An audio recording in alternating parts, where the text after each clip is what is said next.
የኢትዮጵያን ህይወት ሊገብር የኢትዮጵያንን ደም ሊያጎርፍ ሌላ አውዳሚ ጦርነት ሊከፍት እያሟሟቀ ነው። ለምን?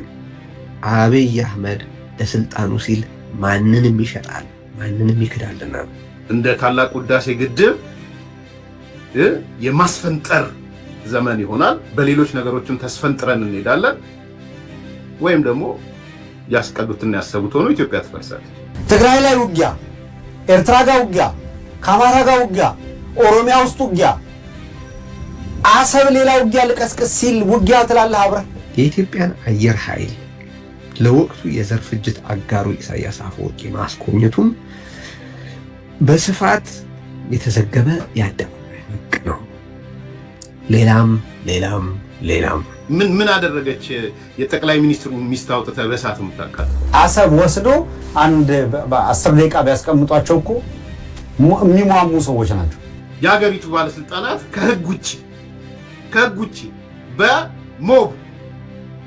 በሞገድ በጅራሬ ቤታቸው ይቃጠል፣ እርምጃ ይወሰድባቸው ነው እያሏቸው ያሉት። ይሄ አብይ ንግግር በአንድ በኩል ስለ ሀገሪቱ ሉዓላዊነት ምንም አይነት ግድ እንደሌለውና ጦርነቶችን ኢትዮጵያንና ጥቅሞቿን ለመጠበቅና ለማረጋገጥ ሳይሆን የዜጎችን ገላና ህይወት አከራይቶና ገብሮ ገንዘብ ለማግኘትና ለመዋጋት ያለውን ጉምዥት ያሳያል። የዚህም ስሙ ባንዳነት ይባላል።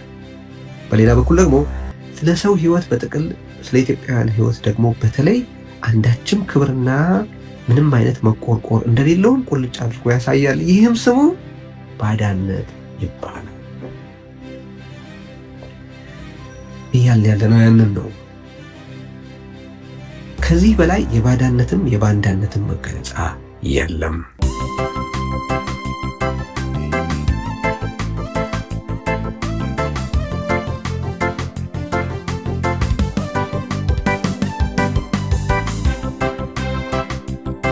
ዘሪሁን ተሾመ፣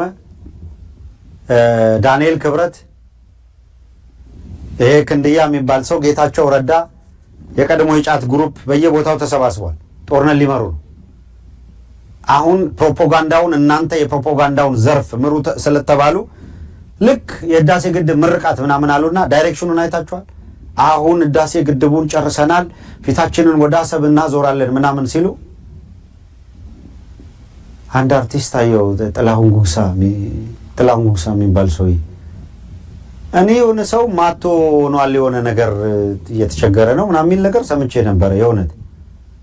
እና በትክክል አንዳንድ እኔ ለሚዲያ ላይ ለምን እንደሚያመጣቸው በምንም እኮ ሐኪም ሆነ አይጠይቅም። ጥላሁን ጉግሳውን የተዛባ ማአት ብሎ ነረጋግፎበት ተዛብቶ እንደ ሁኔታው በራሱ የሚናገር ነው።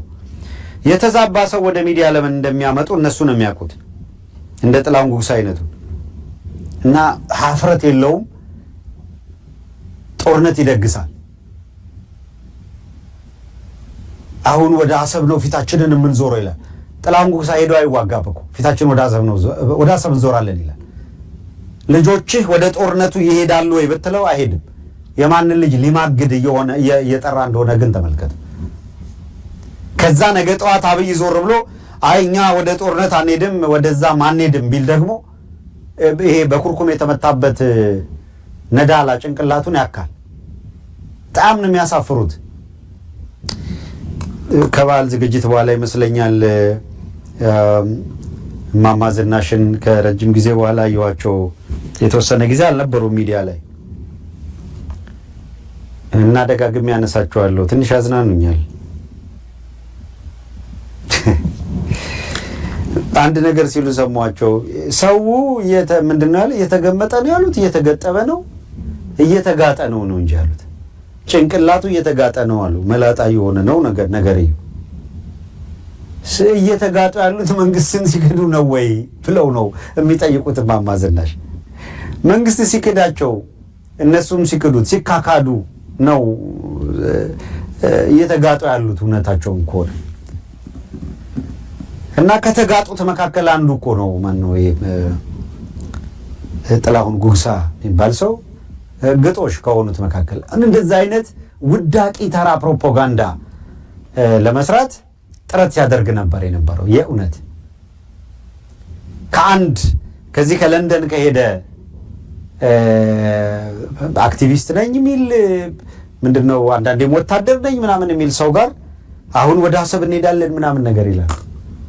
አሰብ ወስዶ እዛ እንደው እንኳን ጥይቱን ሙቀቱን እኮ 10 ደቂቃ ይቋቋሙት። አሰብ ወስዶ አንድ 10 ደቂቃ ቢያስቀምጧቸው እኮ የሚሟሙ ሰዎች ናቸው። ኤመሬት አንተ ተዋግተህ ኤመሬት በተረከብህ አይሻ አንድ ነገር ነው። ምናልባት ለኤመሬት አስረክቦ ሊመለስ ውጊያ ሊሆን ይችላል ከቀናውና ካሸነፈ ለመቆጣጠር። አሁን እውነት ተዋግተህ ስታበቃ አሰብን ብትቆጣጠርና የራስ አድርገህ ብትይዘው ብለን እንውሰድ። ተዋጋችሁ፣ ተሳካላችሁ፣ ያዛችሁ፣ ተቆጣጠራችሁ። ደንዋት ልክ ቲፒኤልኤፍ አንድ ወቅት ላይ በኃይል ወልቃይትን ከተቆጣጠረ በኋላ ወልቃይትም ራያም ካሽሚርና ጋዛ ሰርጥን የሆኑበት አይደለም እንዴ? የሁል ጊዜ የጦርነት ቀጠናው ነው። በዚህ መካከል የጥላቻ ግንብ ነው። የባድመ ጉዳይ ያንን ሁላ ሰው ካዋጋ በኋላ ትርፉ ምን እንደሆነ ያየ ነው። በአሰብ ጉዳይ ወረ በዓለም አቀፍ ሕግ ቴሪቶሪ ተብሏል። ስለዚህ ዓለም ወደ ማውገዙ ይሸጋገራል። አስታውሱ ከሶማሌላንድ ጋር የባህር በር ይገባኛል ብሎ በፈቃደኝነት ተፈራርሞ እኮ ነው መላችሁ። ቢያንስ ከሶማሌላንድ ገዢ ጋር በፈቃደኝነት ተፈራረምን ብለው የምስራች ብለው ካስነገሩ በኋላ ነገሩ ከሸፈ። የሶማሌ ሉዓላዊ ግዛት የሞቃዲሾ መንግስት ሉዓላዊ ግዛቴ ተነክቷል በማለቱ ምክንያት አፍሪካ ህብረት መቀመጫህን ልነጥቅህ ነው፣ በአፍሪካ ህብረት ኢትዮጵያ ያላትን መቀመጫ እንነጥቃለን አሉ። ዓለም ተንጫጫበት። የሶማሌላንዱ አቻ ፈራሚ ምን አለ በቅርቡ አብይ አህመድ መጥቶ ከኛ ጋር ሲፈራረም ሊመጣ የሚችለውን የዲፕሎማሲ ጫና አላጠናም ነበረ። የዲፕሎማሲ ጫና ሲመጣ ፈረጠጣል እና ኮንሲኮንሱን የሚወስነው ውሳኔ ቀድሞ አላጠናውም ነበር አለ። ኤርትራ ጋርም እንደዛ ነው የሚፈጠረው። ዘለ ትገባለህ፣ ዓለም በሙሉ ማውገዝ ይጀምራል። አቋም ይዛል፣ ሀገራት ይተባበራሉ፣ የሆነ ነገር ይፈጠራል። ስንትና ስንት ሰው ከጨረስክ በኋላ ድርድር ምናምን ትባልና ለቀህ ውጣ ቴሪቶሪ የስታትስ ኳንታ ያስጠብቅ ምናምን ትባላለህ። ብትገባ እንኳን ማለት ነው። ከዚህ ሁሉ ውጪ በሰላም በሆነ ጊዜ ምን ማድረግ የሚቻልበት እድል ነበር። ኤመሬት እኮ መጀመሪያ ፍላጎቷን ለማስፈጸም አብይና ኢሳያስ ጫጉላ ሽርሽር ውስጥ ሲገቡ ሁለቱንም ከሶማሌ ከሞቃዲሾ ሶማሌ መሪ ጋር ይዛ ፎርማጆ ነበር ያኔ የነበረው አቲንክ ከሞቃዲሾ ላይ ጎንደር ከተማ ላይ ሽርሽር ሲሉ ነበር ኢሳያስ አብይና ፎርማጆ። በስምምነት ኤመሬት ሾልካ እንድትገባና ለነዚህ ግን በተላላኪነት በቅጥረኛነት በቀጠናው በሚመሩት ሀገር የኤመሬትን ጌታነት ተቀብለው እንዲሄዱ አግባብታ ነበር። አብይ አህመድ በዘላቂነት ቅጥረኛ ሆኖ እስካሁን ቆየ። ኢሳያስ የተወሰነ በሰጥቶ መቀበል መርህ ከኤመሬት ተቀብሎ የሚሰጠውን ሰጥቶ ዲፕሎማሲያዊ ድጋፍ ሰጥቶ መሬት ቆርሶ አልሰጠም፣ ሌላ ነገር አላረገም። አትሊስት ተዋጊ አልሰጣትም እንደ አብይ አህመድ። ይህንን አድርጎ ነው የተለያዩት።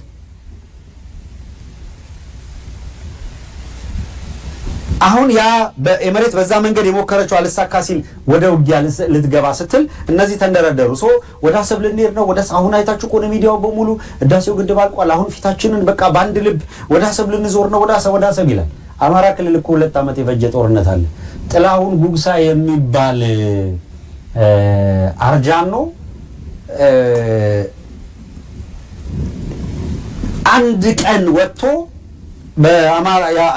የአማራ ህዝብ ጦርነት ውስጥ ነው ያለው፣ ይሄ ጦርነት እልቂት እያመጣ ነው አላለም። አሰብን ለመያዝ ውጊያ እንግባ ቢል ቅስቀሳ ያደርጋል። እዚህ ዜጋ ህዝብ እያለቀ 5 ሚሊዮን የአማራ ህፃናት ተማሪዎች ትምህርት ቤት አልሄዱም ሲባል ዝም ነው ያለው። የቆሸሹ አርቲስቶች፣ የተዋረዱ ለምን ብለው የማይጠይቁ ፖለቲከኞች፣ በከፍተኛ ኃላፊነት ያሉ ነውረኞች እንዴት ብለው የማይጠይቁ ህዝብ እያለቀ ነው፣ ህፃናት ትምህርት ቤት ይሄዱ፣ ይሄ ጦርነት መቆም አለበት ያላሉ የአማራ ህዝብ አትግደሉን፣ አታሳዱን፣ አታፈናቅሉን ብሎ በጠየቀ እንዴት እንዲህ ይደረጋል ተብሎ ነበር መጠየቅ የነበረበት። እንዴት ለምን ይሄ ይደረጋል ነበር መባል የነበረበት።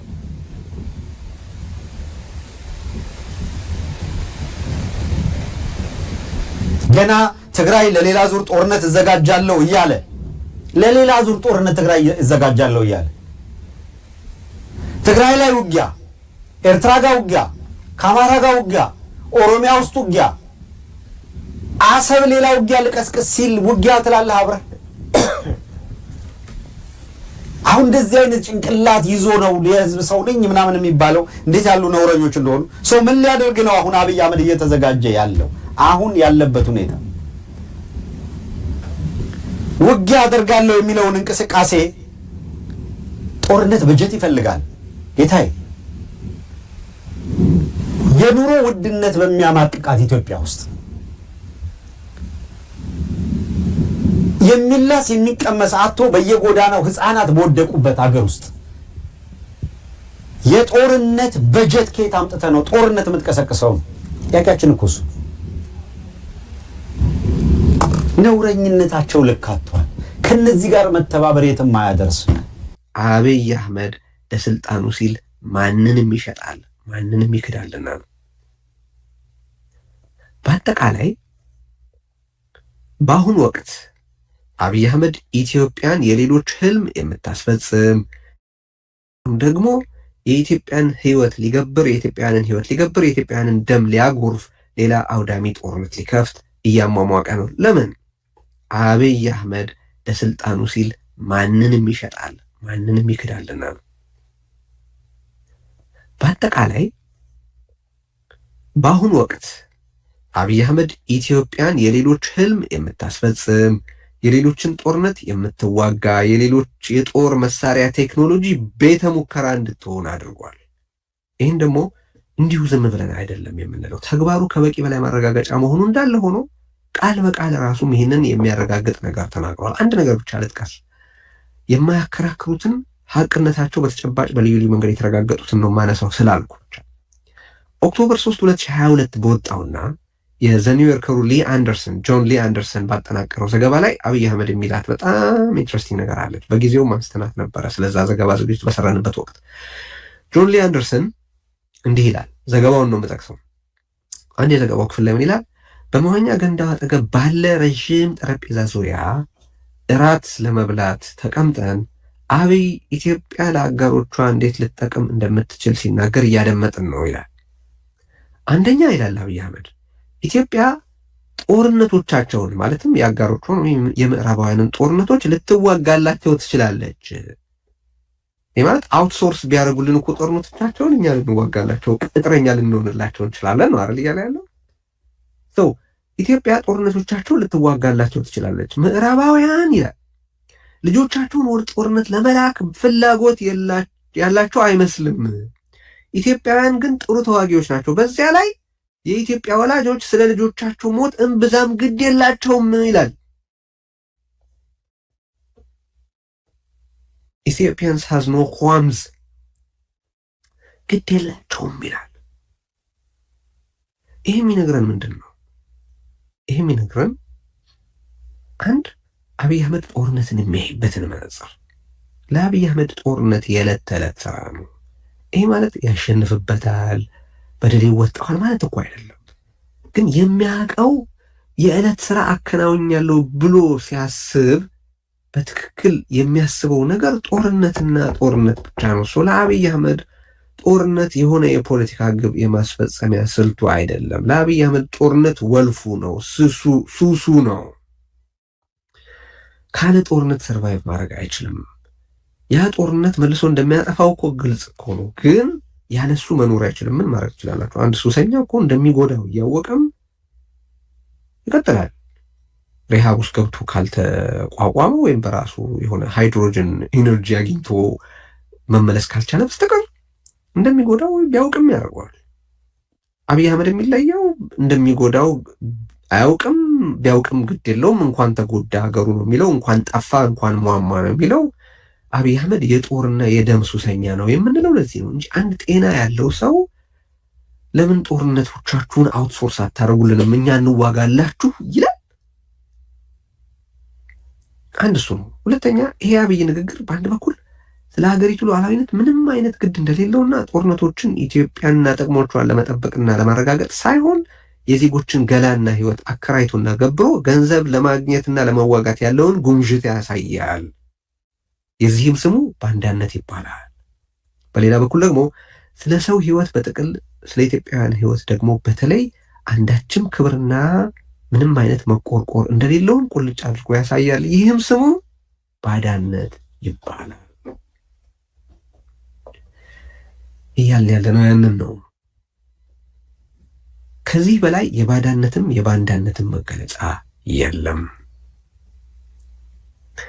አሁን የግዛት ሉዓላዊነትን አነሳን፣ የፖሊሲ ሉዓላዊነትን አነሳን፣ የኢኮኖሚ ፖሊሲ ሉዓላዊነትን አነሳን፣ የውጭ ጉዳይ ፖሊሲ ሉዓላዊነትን አነሳን፣ የአገሪቱን የተፈጥሮ ሀብት በተመለከተ ሀገሪቱ ያሏትን ሉዓላዊነትን አነሳን። በእነዚህ ጉዳዮች ሁሉ አብይ ወጥ አቋም ነው ያለው።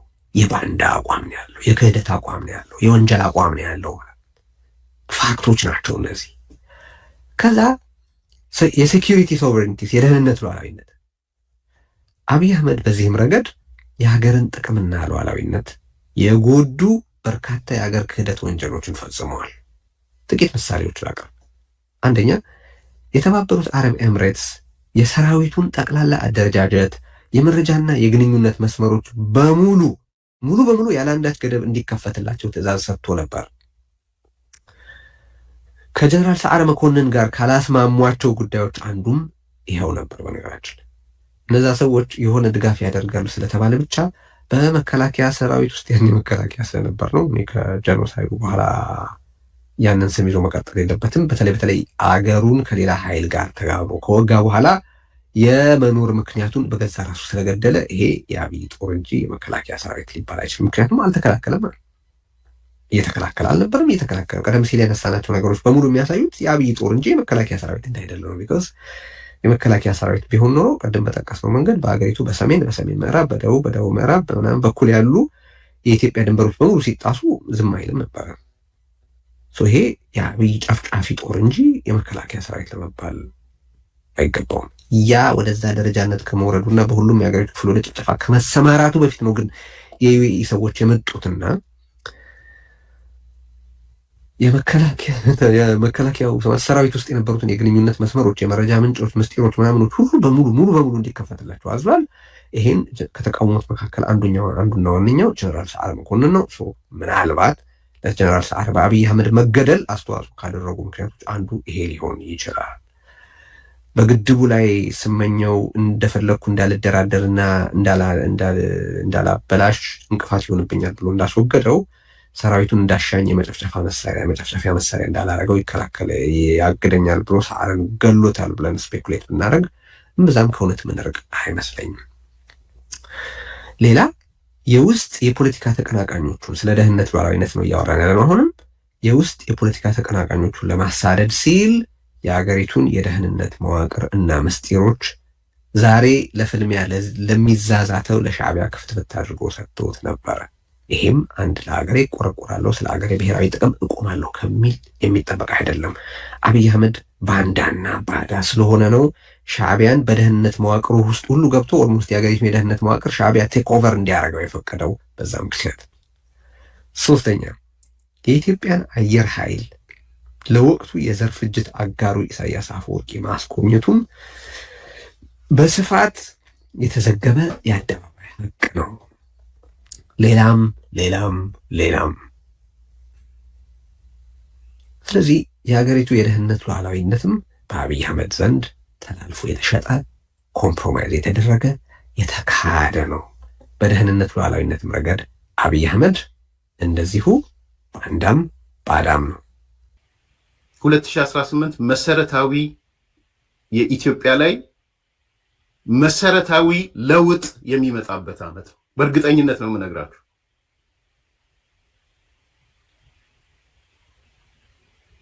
ወይ የተፈለገው ነገር ሆኖ መደላድል ተፈጥሮ እንደ ታላቁ ህዳሴ ግድብ የማስፈንጠር ዘመን ይሆናል። በሌሎች ነገሮችም ተስፈንጥረን እንሄዳለን። ወይም ደግሞ ያስቀዱትና ያሰቡት ሆኖ ኢትዮጵያ ትፈርሳለች። ምክንያቱም እነሱ ኦልሬዲ በልባቸው ፈርሳለች። አፍርሰዋታል። አፍርሰው ነው የጀመሩት። በነገር አሁን እንዳቶ ልደቱ አይነት ከልቡ አፍርሰው ነው የጀመረው። አፍርሶ ከጀመረ ሰው ምንም ምን ያልጠብቅ።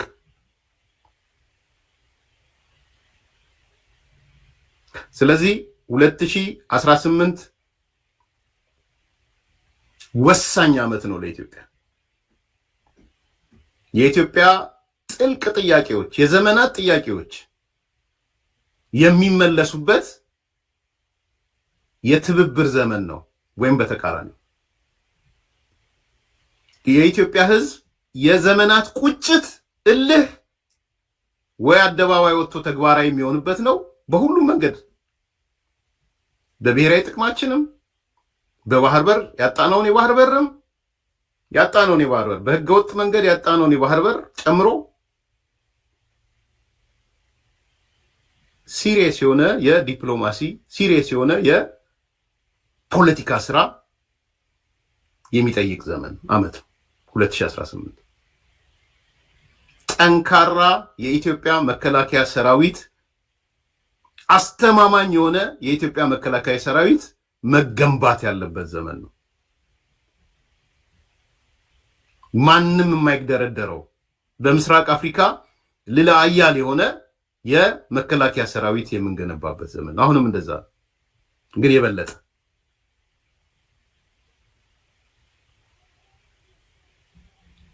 ጠንካራ አየር ኃይል፣ ጠንካራ የምድር ኃይል፣ ጠንካራ የሳይበር አርሚ ከቴክኖሎጂ ጋር የተሳሰረ ጠንካራ ባህር ኃይልም ከሆነ ባህር ኃይልን ጨምሮ የምንገነባበት ዓመት።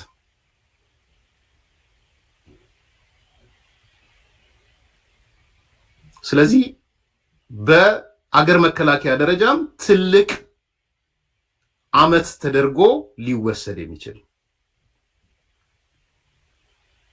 መስፈንጠሪያ ነው። የታላቁ ህዳሴ ግድብ መስፈንጠሪያችን ነው። ብልጽግና ማንሰራሪያ ይለዋል፣ እኔ መስፈንጠሪያ ይለዋል። ስፕሪንግ ቦርድ አድርጌ ነው የምወስደው። ችግር የለብኝም በእነሱ አገላለጥ።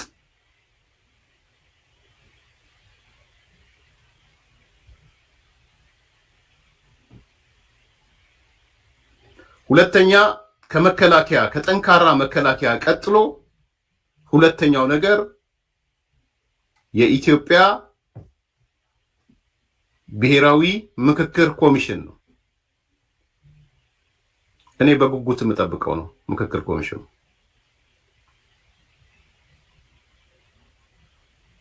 ትላንትና ሳነሳላችሁ ነበር።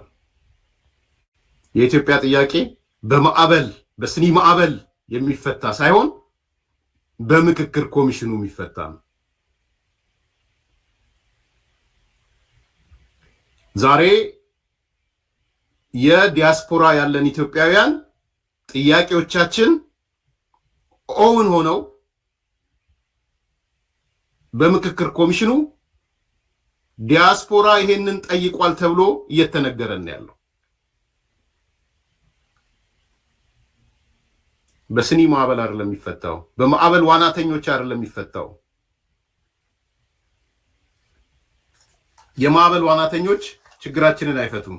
ዋናተኞች ናቸው እነሱ። ድሮም እየመጣ ያለው ማዕበል የምክክር ኮሚሽን ማዕበል፣ የምጽአት ነጋሪዎች ማዕበል አይደለም። የምክክር ኮሚሽኑ ማዕበል ትልቅ ለውጥ የሚያመጣ ማዕበል ነው። የማዕበሉ አካል የመሆንና ያለመሆን ጉዳይ ያንቺ ጉዳይ ነው። የምክክር ኮሚሽኑ ግን የዚህ ዓመት ትልቁ መስፈንጠሪያ ነው። ዲያስፖራ በኔፓል አይደለም የሚማረው፣ ኔፓል አይደለም የሚያስተምረው ዲያስፖራ። ትላንት ነግሬያቸዋለሁ ኔፓል ምን እንደሆነ። ኔፓል ዛሬ ኔፓላውያን አንዳንዶቹ እያነሱ ያሉት ፓርላማ ተቃጠለ ብቻ አይደለም። እንደዛ የመንግስት ተቋማት ተቃጠለ ብቻ አይደለም። ኔፓል የሰው ልጅ ተቃጥሏል። ሌላኛው ማዕበል የሚፈልጉ ሰዎች የሰው ልጅ እንዲቃጠል ነው እየሰሩ ያሉ። ለምደዋል ደግሞ ሰው ማቃጠል። የሰው ማቃጠል ትዕዛዝ ሲሰጡ ከርመዋል። አዲስ አይደለም ለኢትዮጵያ።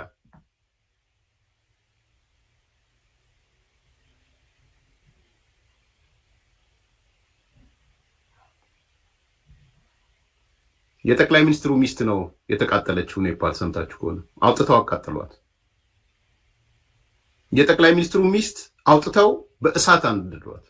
እየተፈለገ ያለው ኢትዮጵያ እንደሱ ነው።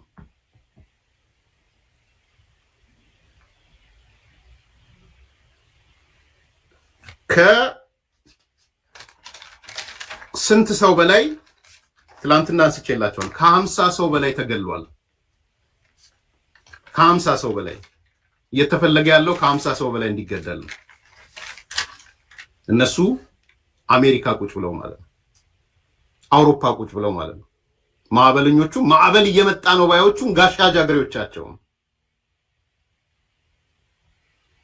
ጋሻ ቀላል አይደሉም። ጋሻ ጃግሬዎች ናቸው። እንዳልኩት ሰኞ ዕለት በዝርዝር እንመጣባቸዋለን። ሌላውን ፋርሴቡላ ሆድ ምናምን የሚሉ እነሱ ግን በእነዚህ ሰዎች የተጠለፉ ማለት ሰው። ዛሬ ኔፓል 50 ሰው ነው የሞተው የተገደለው። የሰው ልጅ በእሳት ተቃጥሏል። ምን አደረገች? የጠቅላይ ሚኒስትሩ ሚስት አውጥተህ በእሳት የምታቃጥለው? እሳት አቃጥለው ነው የገደሏል። ይሄን ደግሞ ለምደውታል። ሻሸመኔ ሲያደርጉት ነበር ትእዛዝ ሰጥተው። እነዚህ ሰዎች ማቃጠል የለመዱት ነገር ነው። ተከበብኩ እያሉ ሲያቃጥሉ ነው የከረሙት። እሱ እንዲደገም ነው የሚፈልጉት።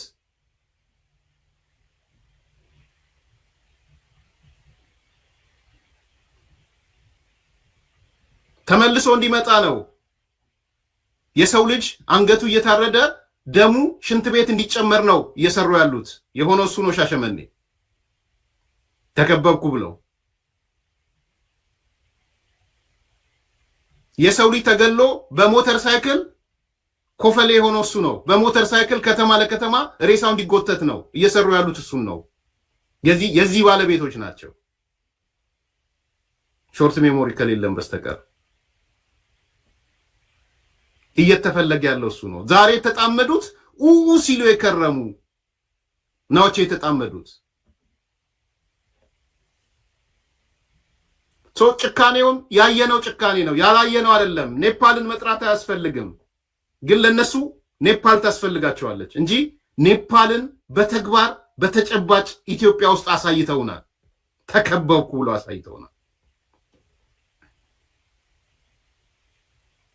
ስለ ሀብት ዘረፋ ያወራሉ፣ የሆድ ምናምን የምናምን እያሉ። ከነሱ በላይ ዘራፊ ግን አልነበረም። አስቻዮቹም ማፈሪያዎች ናቸው። አስቻዮቹም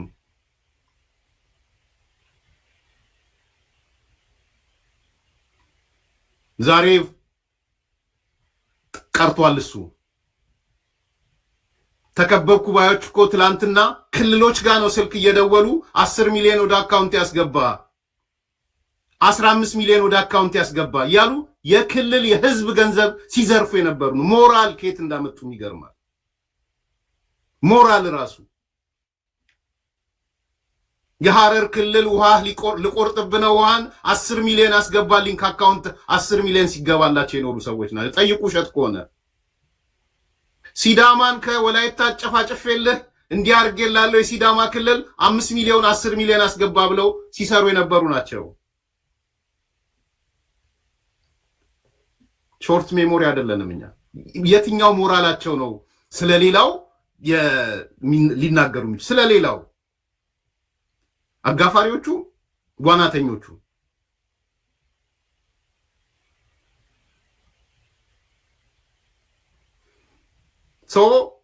ኔፓልን ሲጠሩ ለኢትዮጵያ ለኔፓል አዲስ አይደለችም።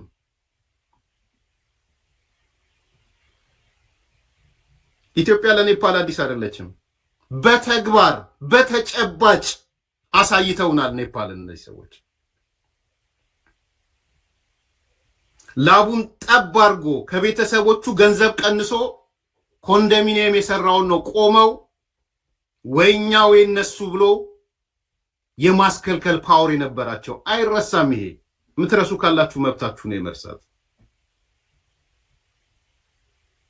የምትረሱበት ምክንያትን ደግሞ እናውቀዋለን። እንደ ጅብ ስለምትሄዱ ነው የምትረሱት።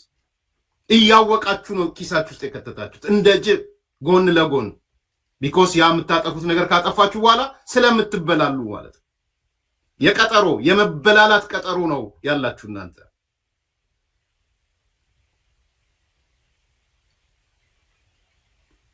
እነዚህ ናቸው የማዕበሉ ሰዎች።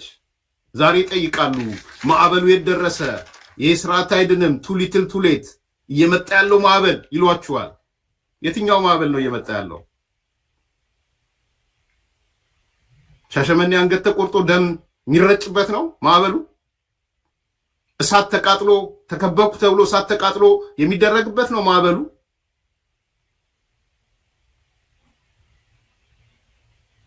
የኢትዮጵያ ሕዝብ እሱን ይፈቅዳል? የኦሮሞ ሕዝብ ይሄን ይፈቅዳል? ይሄ ነው እውነቱ። ኔፓል አይተናታል። ያየነው ደግሞ ዛሬ ዲያስፖራ ተቀምጠው ኔፓልን በሚሰብኩን ሰዎች ነው ያየነው፣ በአዲስ ሰዎች አይደለም። በአዲስ ሰዎች አይደለም። በእነዚሁ ሰዎች አልባሳታቸውን እንኳን አልቀየሩም። አልባሳታቸውን አልቀየሩም። ቦናፓርት እንዳለው ሲመጡ እንኳን ሰይፋቸውን አልባሳቸውን አልቀየሩም። ከና አልባሳታቸው የመጡ ሰዎች ናቸው።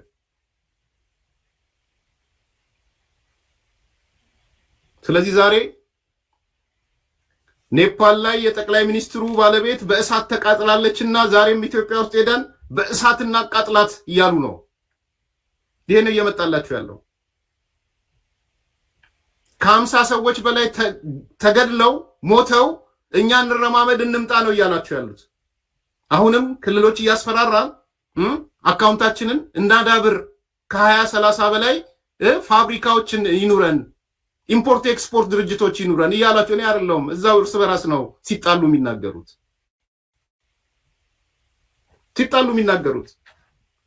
ከ23 በላይ ኢምፖርት ኤክስፖርት ድርጅት አለው። እኔ አይደለሁም የተናገርኩት።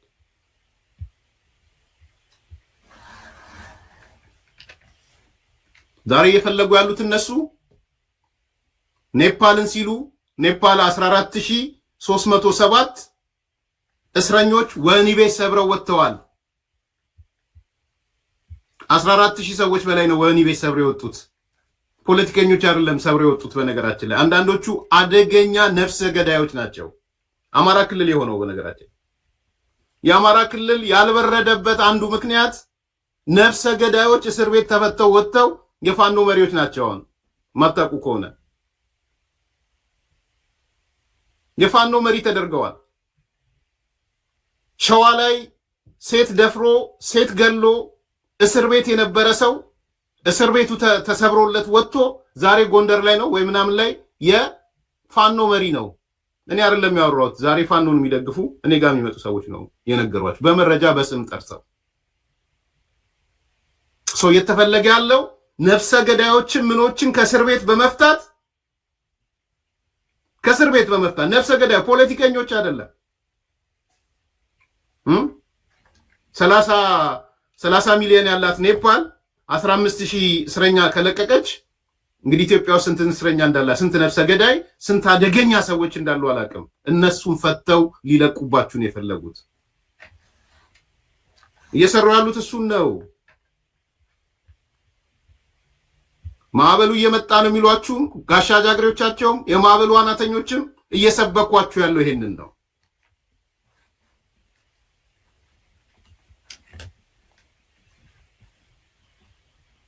እነሱ እየፈለጉ ያሉት የሀገሪቱን ፓርላማ የሀገሪቱን ቅርስ ማፍረስ ነው፣ ማውደም ነው።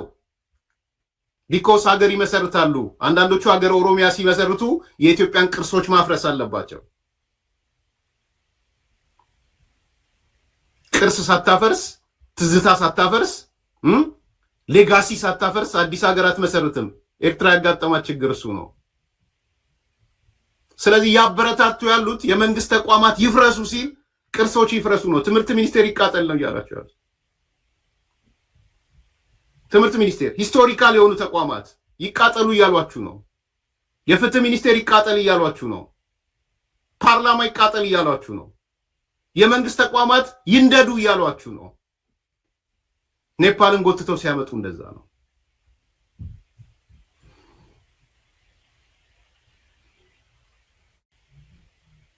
የሀገሪቱ ባለስልጣናት ከህግ ውጪ በሞብ በሞገድ በጅራሬ ቤታቸው ይቃጠል እርምጃ ይወሰድባቸው ነው እያላችሁ ያሉት። የሆነው ኔፓል እንደዛ ነው። አንዳንዱ ይህን ነው እያላችሁ ያሉት።